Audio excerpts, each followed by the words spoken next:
Bonjour et bienvenue dans ce nouveau numéro d'Impact. Le président de la République a annoncé des mesures énergiques pour développer massivement l'apprentissage en France. Un objectif de 800 000 apprentis a même été fixé pour 2015. De son côté, le Parti socialiste semble lui aussi miser sur l'apprentissage pour favoriser l'insertion professionnelle. Au-delà des effets d'annonce, tout le monde semble donc d'accord pour dire que l'apprentissage est une solution au problème lancinant du chômage des jeunes qui dépasse aujourd'hui les 23%. Qu'en est-il réellement? Est-ce qu'il faut développer l'apprentissage et selon quelles modalités? Pour en parler, j'aurai le plaisir de recevoir dans quelques instants Henri Lachmann, président du conseil de surveillance de Schneider, et Emmanuel Morel, vice-président du conseil régional d'Île-de-France, en charge notamment de l'apprentissage. Impact, c'est tout de suite.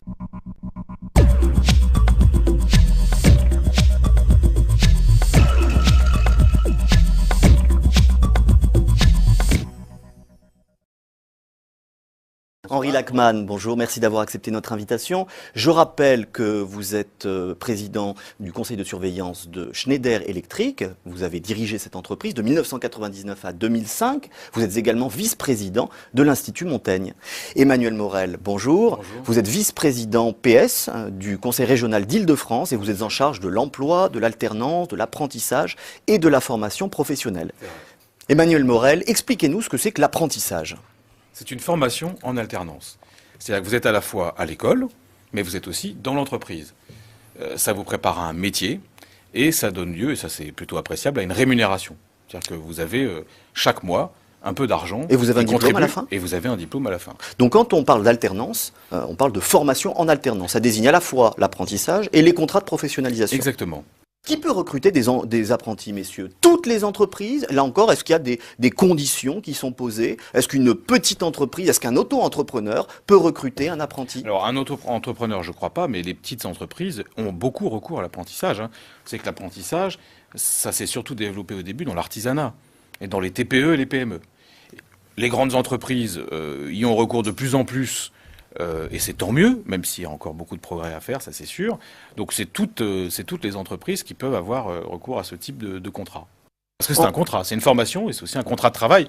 C'est ça qui est important à rappeler. Bien sûr, puisque l'apprenti est rémunéré Exactement. pour cela. Il y a quand même une grande partie des employeurs ou de l'employeur qui n'y participent pas, c'est l'administration.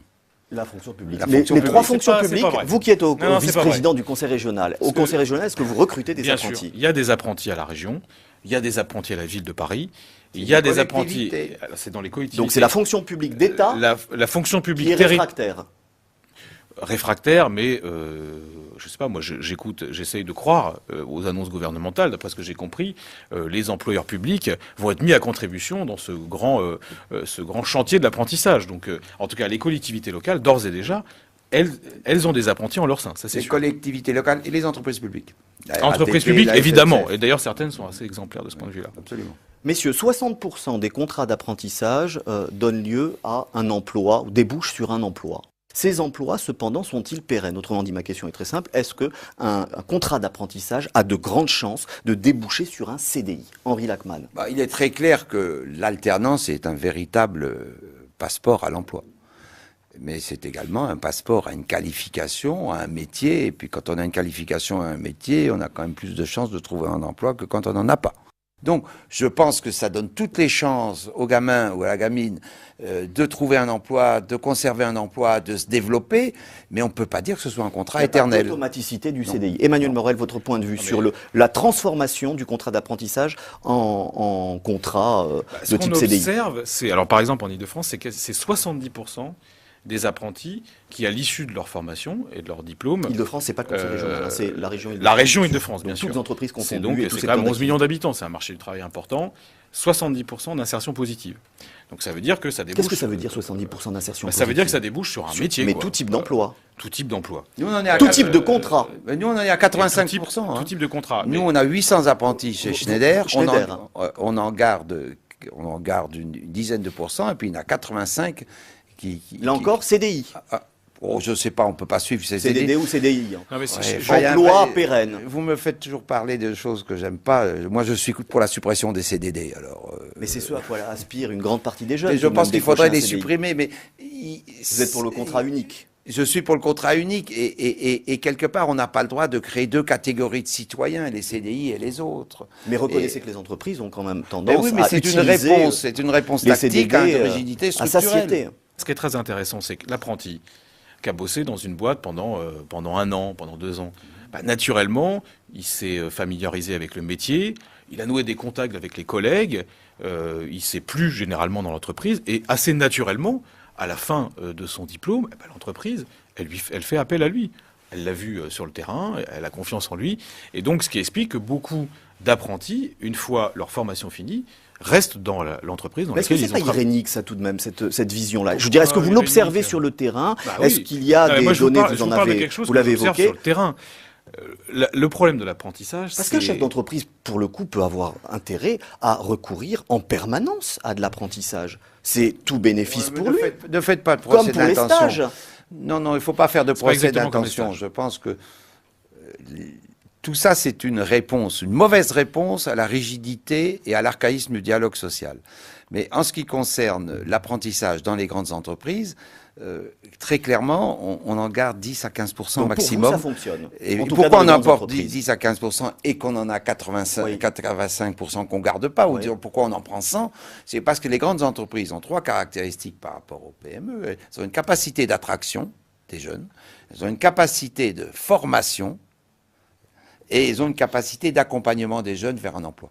Et c'est souvent leur intérêt parce qu'elles les accompagnent dans leur écosystème. Si vous voulez former un apprenti électricien chez Schneider, bien vous le vaccinez au produit Schneider pour la vie. Emmanuel Morel, la région joue bien sûr un rôle essentiel dans l'apprentissage. C'est une compétence légale. Bien sûr, une de ses premières compétences depuis 1982, une de ses compétences les plus importantes. Expliquez-nous quel est concrètement le rôle de la région en matière d'apprentissage. On fait beaucoup de choses. D'abord, on aide les CFA, donc les centres de formation d'apprentis. C'est une aide au fonctionnement. En gros, les ressources d'un CFA, c'est la taxe d'apprentissage en partie et des subventions régionales. CFA, c'est eux qui gèrent directement. C'est les lieux de formation des apprentis. Et donc, ça représente quand même plus de 100 millions d'euros à la charge de la région. Subvention fonctionnement, subvention en investissement, les équipements, les travaux d'extension, la construction de CFA, la région y participe et y participe beaucoup. Et puis après, il y a l'accompagnement des apprentis eux-mêmes. Par exemple, la région Île-de-France a mis en place une aide à la restauration, une aide à l'hébergement, une aide à l'équipement. Quand vous êtes un apprenti cuisinier, il faut que vous ayez un peu de matériel. La région, elle met au pot, parce que les apprentis n'ont pas toujours les moyens de se payer cet équipement. Et puis enfin, on finance d'autres choses qui ne sont pas obligatoires, loin de là, mais on a fait des paris. Par exemple, les développeurs de l'apprentissage, c'est un certain nombre de gens qui vont dans les entreprises pour promouvoir l'apprentissage, pour leur dire, regardez ce système qui fonctionne, qui est une formation un peu différente. Ça, la région a financé ça depuis 10 ans, développeurs de l'apprentissage, et ça marche bien. Et enfin, dernière chose, parce qu'on n'en a pas parlé tout à l'heure, et ça me semble essentiel, le vrai problème de l'apprentissage, c'est ce qu'on appelle les ruptures de contrat. C'est-à-dire qu'avant la fin de la formation, on a un certain nombre de jeunes qui décrochent. Vous voulez dire que ce sont les apprentis qui, en quelque sorte, démissionnent, ou les boîtes qui les mettent dehors. Qui les mettent dehors, en tout cas. Qui leur disent c'est fini. Voilà. Donc, et ça, c'est très important parce qu'on a des jeunes qui, au bout de 2 ans, se retrouvent sans rien. Donc, on a mis en place un dispositif qui s'appelle Qualité. C'est-à-dire, c'est un accompagnement individualisé des jeunes apprentis. Et surtout, bien mettre en relation l'entreprise et le lieu de formation. Parce que il faut que la formation elle soit adaptée à ce que fait l'apprenti dans sa boîte. C'est pas toujours le cas.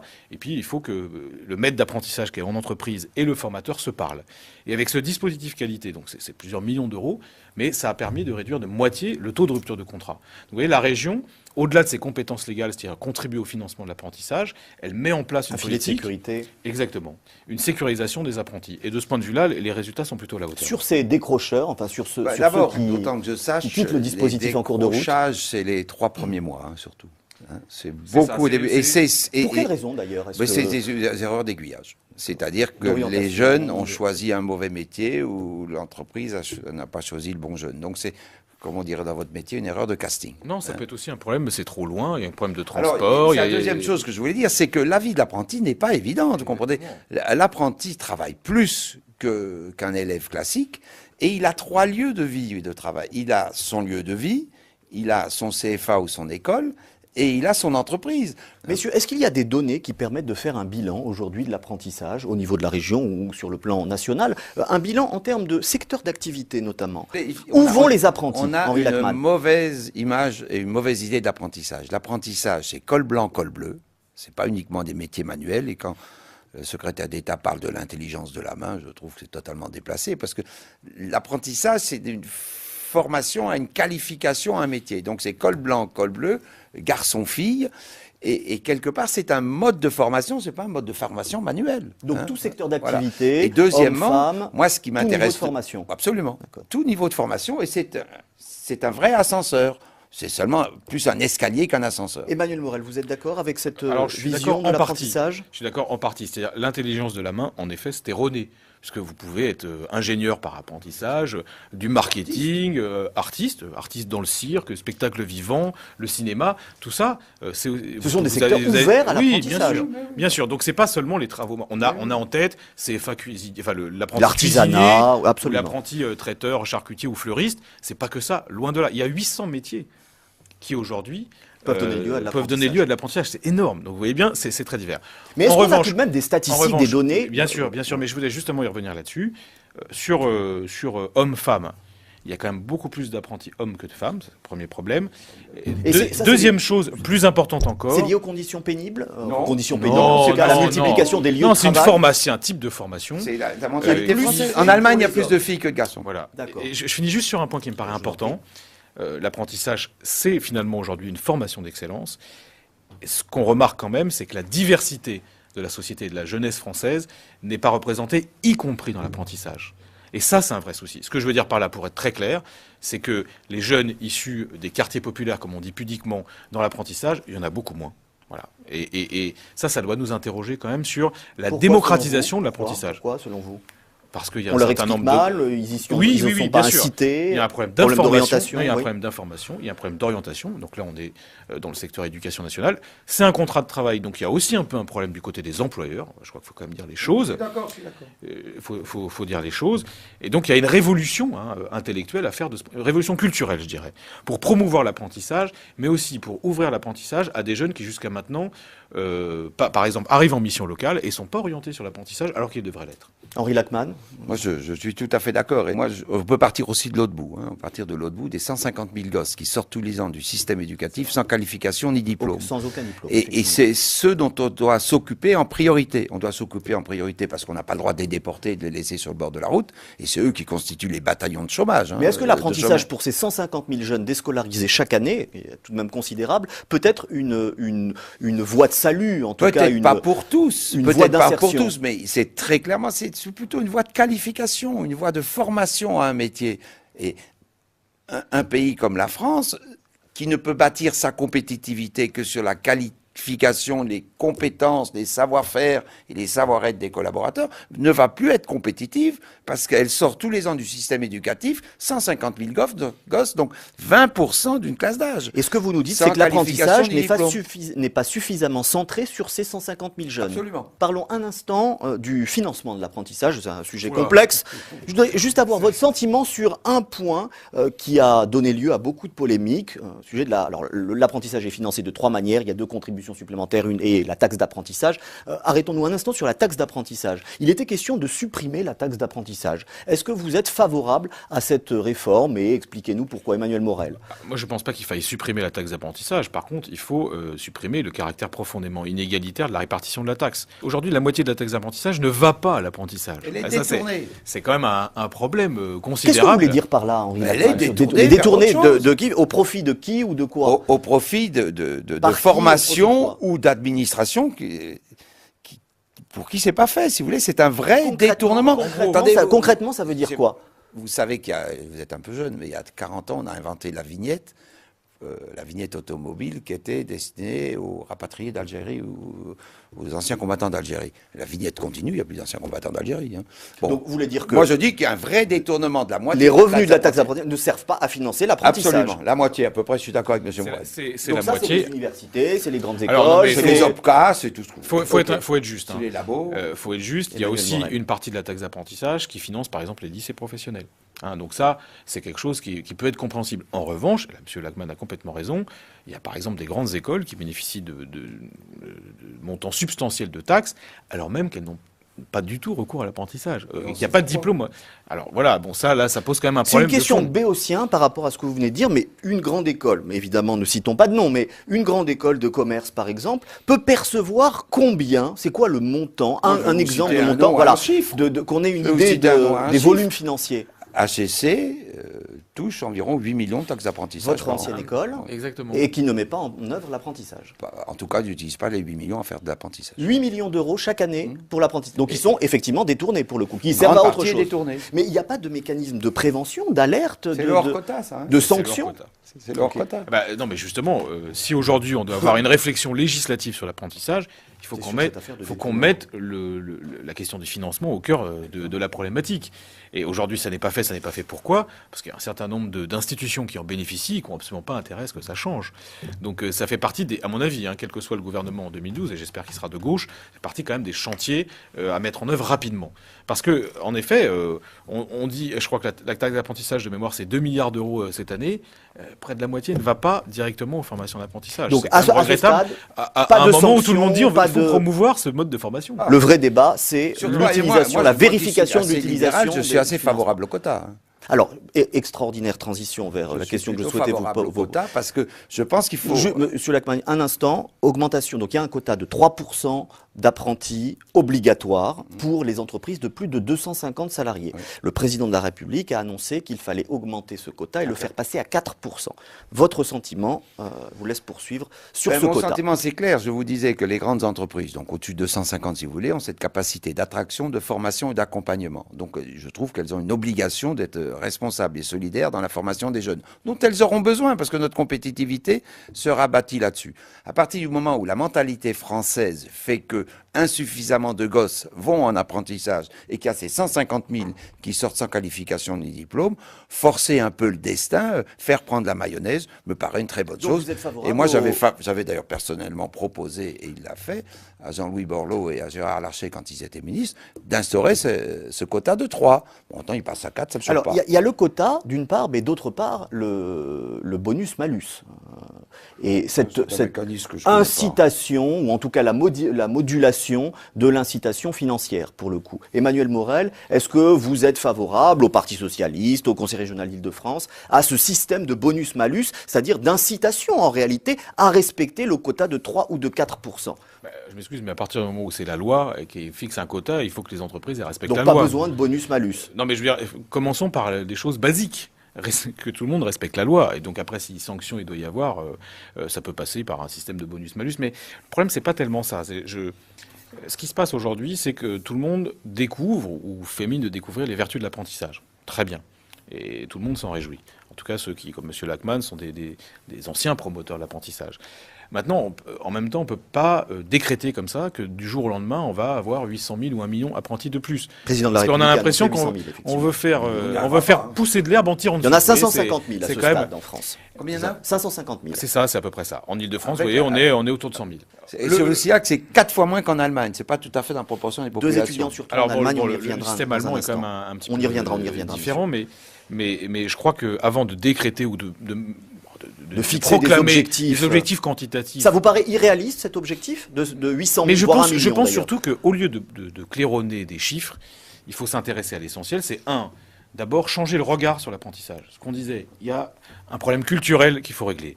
Deuxièmement, être très attentif aux questions de qualité. Parce que si on fait, je ne sais pas, 800 000 contrats d'apprentissage de plus, mais qu'il y a toujours un taux de rupture de contrat de 25%, où est l'intérêt? Donc il faut, au lieu d'avoir une logique quantitative, il faut aussi avoir une vraie logique qualitative. Et ça, de ce point de vue-là, moi j'ai été déçu par les annonces tonitruantes de chef de l'État. Et je pense que c'est un chantier qui doit nous concerner aujourd'hui. C'est ça la priorité. Beaucoup de chefs C'est la d'entreprise, qualité. beaucoup de chefs d'entreprise mais sont moi, sur je- la même longueur d'onde. J'insiste sur les. Moi, je suis favorable au quota. Je pense qu'il faut amorcer la pompe Henri en Lachman, faisant des beaucoup quotas. d'entreprises aujourd'hui disent par rapport à ce quota et a fortiori par rapport à un Ouais. système de bonus-malus, arrêtez de nous casser les pieds avec des objectifs, des systèmes d'incitation, etc. Les entreprises n'ont pas toutes les capacités C'est pas d'accueil vrai. des apprentis. Les entreprises Que de leur plus de, répondez-vous? mais qu'elles se débrouillent. Les entreprises de plus de 250 personnes ont à la fois un intérêt et une responsabilité dans la formation des jeunes. À partir du moment où le système éducatif, pour toutes sortes de raisons, et les 150 000 ne sont pas tous des idiots, faut quand même pas, on dirait trivialement, faut pas déconner, C'est parce que le système classique n'est pas adapté et que quelque part d'autres cellules de la société... Le système classique, c'est quoi le système la classique? formation générale, la formation en collège et en lycée. Et que quelque part, il y a quand même des dysfonctionnements dans les cellules de la société, la famille, l'église, l'école, l'État. Ça marche pas toujours aussi bien qu'on le voudrait. Donc l'alternance permet justement de mieux structurer dans des conditions parfois un peu difficiles, la vie du jeune. Mais je pense que nous avons une vraie responsabilité de rendre ce que nous avons reçu. Donc les entreprises doivent rendre aux jeunes ce qu'elles ont reçu par les générations d'avant. Et deuxièmement, moi j'insiste sur ce point de compétitivité. On ne sera pas compétitif avec des salaires bon marché. On sera compétitif par la qualité, la qualification, le savoir-être, le savoir-vivre de nos collaborateurs et collaboratrices. Donc contribuons à les former. Et le système éducatif n'est pas contre. Selon vous... Intéressant comme ce que dit M. Lachmann. Quand un patron dit ce qui compte, c'est pas la question du coût salarial, la question de la qualification. Franchement, moi, je peux être que d'accord. Vous craignez que ce ne soit pas le cas dans les faits. Et non, je regrette juste qu'un certain nombre de patrons en restent soit soit la même longueur d'onde. rivés sur la question des coûts salariaux et s'occupent pas de cette question. Donc voilà, je retiens ça au passage, c'est quand même intéressant. Messieurs, vous êtes tous les deux très favorables à l'apprentissage. Oui. Beaucoup de chefs d'établissement, on parlait un petit peu au début de cette émission, notamment de grandes écoles, ne sont pas du tout sur la même longueur d'onde et non pas renacles, mais sont totalement réfractaires à l'égard de l'apprentissage. Je pense bien sûr à HEC, par exemple. Je pense de façon plus générale à certaines positions de la conférence des grandes écoles. Il semblerait que dans certaines filières sélectives des universités et dans certaines grandes écoles de commerce et d'ingénieurs, l'apprentissage ne soit pas vraiment le bienvenu. Henri Lachmann, vous qui êtes un ancien d'HEC. C'est bien de tirer l'apprentissage par le haut, parce que quelque part, c'est trop la filière de l'échec dans la mentalité française. Et la meilleure illustration, c'est la médecine. Les internes et les externes sont formés. C'est de l'alternance. C'est de l'alternance. Bon. Ceci étant, je pense que notre problème numéro, c'est les... Je l'ai dit 3-4 fois ce soir. 150 000 c'est les 150 000 chaque année. Et qu'on ne forme pas, et qu'on ne qualifie pas, et à qui on ne donne pas de métier, et qu'on condamne à rester sur le bord de la route. Eh bien, ces 150 000, qui sont les niveaux 5 et 4, je crois, comme on l'appelle dans le système éducatif, il faut qu'ensemble, on s'en occupe. Il faut qu'on s'en occupe parce que c'est notre responsabilité et c'est notre intérêt. Autrement dit, vous dites que l'apprentissage, ça doit être une voiture balai, en quelque sorte. Non, c'est pas une voiture balai. Pour les décrocheurs, Non, pour ceux c'est qui pas sont dans tout- des filières Non, non c'est des gens sélectives. les 150 000 qui sortent sans qualification ni diplôme sont pas tous des imbéciles. Et loin de là. C'est des jeunes pour lesquels le système éducatif n'était pas adapté. C'est tout. Adaptons-le en pratiquant de l'alternance. Emmanuel Mollerel, vous êtes... Moi, ce que je trouve essentiel, partagez c'est ce constat. que chacun trouve sa voie. Et que chacun trouve sa formation. Il n'y a pas de compétition entre, d'un côté, la formation initiale sous statut scolaire qui serait pas adaptée, la formation d'apprentissage qui serait parfaite. En réalité, il faut que le jeune il choisisse sa voie. Et moi, j'ai visité plusieurs CFA publics, en l'occurrence, qui étaient très intéressants puisqu'elles permettaient des passerelles entre les deux. C'est-à-dire qu'il y avait quelqu'un qui faisait un bac pro, il était une année en formation initiale, donc il avait que des cours, puis il se rendait compte que finalement c'était pas son truc, il passait en apprentissage, et franchement c'était des élèves qui étaient épanouis.